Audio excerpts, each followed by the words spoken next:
দেখো কি নেবে। ইনি হলেন রিও ওস্তাদ, আমাদের ছোট্ট নতুন খুদে ওস্তাদ। রিওকে নিয়ে সেদিন চলে গেছিলাম হায়দ্রাবাদের খুব নামি একটা রেস্তোরাঁ পিস্তা হাউসে। রমজান শেষ হতে আর মোটামুটি সর্বসাকুল্যে 10 দিন বাকি। আর এই সময়ই কিন্তু আপনারা বছরে একমাত্র হালিম পেতে পারেন বিভিন্ন মোগলাই রেস্টুরেন্টগুলোতে। তবে হায়দ্রাবাদের হালিম কিন্তু ভারত তথা one of the best in ওয়ার্ল্ডও বলা যেতে পারে। অনেকেই বলেন হায়দ্রাবাদের হালিম হচ্ছে একদম অথেন্টিক হালিম। আর সেটার স্বাদ নিতেই মিঠু, রাজেন্দ্র, কোকো, আমি, জয় সবাই মিলে চলে গেছিলাম লাস্ট উইকেন্ডে হালিম খেতে। কলকাতায়ও আমি বহুবার হালিম খেয়েছি আমার কাজের সূত্রে, যেহেতু আমি একটা মুসলিম ভীষণ পপুলার একটা মুসলিম কমিউনিটি বেসড নিউজ পেপারে কাজ করতাম, ডেলি নিউজ পেপারে।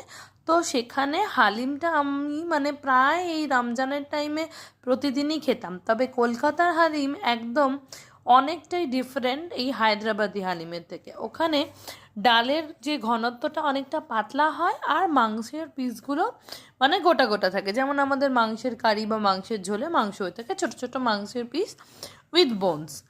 কিন্তু হায়দ্রাবাদি হালিমটা হচ্ছে একদম অথেন্টিক স্টাইলের হালিম। আমি বহু জায়গার হায়দ্রাবাদি হালিম টেস্ট করেছি, যেমন পিস্তা হাউস, সাগস এবং আরও কয়েকটা দোকানে।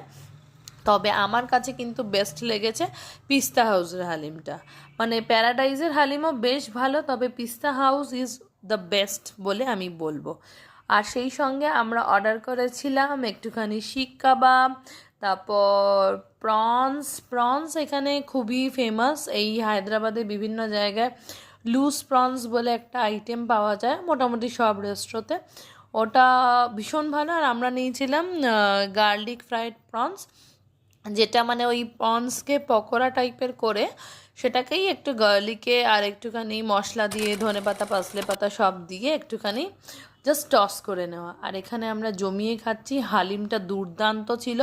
মানে বছরের এই সময়টা আমি মানে ভীষণভাবে হালিম খাই বেশ, মানে প্রতি উইকেন্ডেই, যদিও এইবার প্রতি উইকেন্ডে হয়নি, আগের বার 2-3 বার হালিম খেয়েছিলাম রমজান মাসে।